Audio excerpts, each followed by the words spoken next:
Before the cross, before the tomb, before the stone was rolled away, there was a mountain.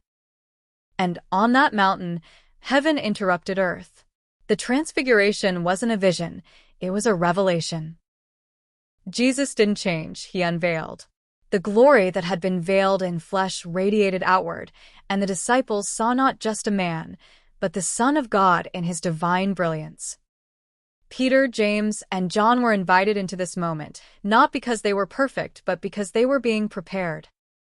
Jesus' face shone like the sun, his garments blazed with light, and beside him stood Moses and Elijah, two witnesses of covenant and fire. The law and the prophets didn't just point to Jesus, they stood beside him and then faded, leaving only Jesus alone. This wasn't just a preview of resurrection, it was a prophetic declaration. The old covenant was giving way to the new, and the Father's voice thundered from the cloud. "This is my beloved Son, listen to him." The mountain became a sanctuary, a summit, and a scroll. And from that moment, Jesus began his descent, not just down the mountain but toward the cross. The Transfiguration teaches us that glory precedes suffering and revelation precedes obedience. It reminds us that before we walk through the valley, we must behold the mountaintop. And when we do, we carry that light into the darkness. The divine transition, from law to grace. Receipt: Moses gave the law. He was the mediator between God and Israel. The law was holy, just, and good, but it couldn't save. Romans 7 verse 12, Galatians 3 verse 24. Jewish tradition held the law as eternal, even identifying it with divine wisdom. Moses appears at the Transfiguration, not to reassert the law, but to affirm its fulfillment. He stands beside Jesus, then fades from view, leaving only Jesus alone. Matthew 17 verse 8. It's as if Moses says, "The law has done its job. Now listen to him." God's voice confirms the shift. "This is my beloved Son, listen to him."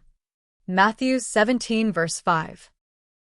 That phrase is key. It's not "listen to Moses" or "listen to the prophets." It's a divine endorsement of the new covenant, spoken from the cloud of glory. Why the Jewish people struggled. The law was their identity, their rhythm, their covenant. Even the Talmud acknowledges that a new Torah would come in the Messianic age, but that idea was radical, even threatening. Jesus didn't abolish the law. He fulfilled it. Matthew 5 verse 17. But fulfillment means completion, not continuation. Old Testament pre-warnings of the transition. Deuteronomy 18 verses 15 to 19, a prophet like Moses. The Lord your God will raise up for you a prophet like me. You must listen to him. God says, "I will put my words in his mouth," a clear foreshadowing of Jesus. At the Transfiguration, God echoes this. Listen to him. Jeremiah 31 verses 31 to 34, a new covenant.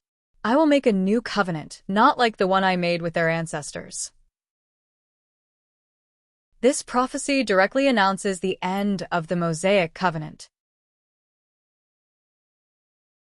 I will make you a covenant for the people and a light for the Gentiles.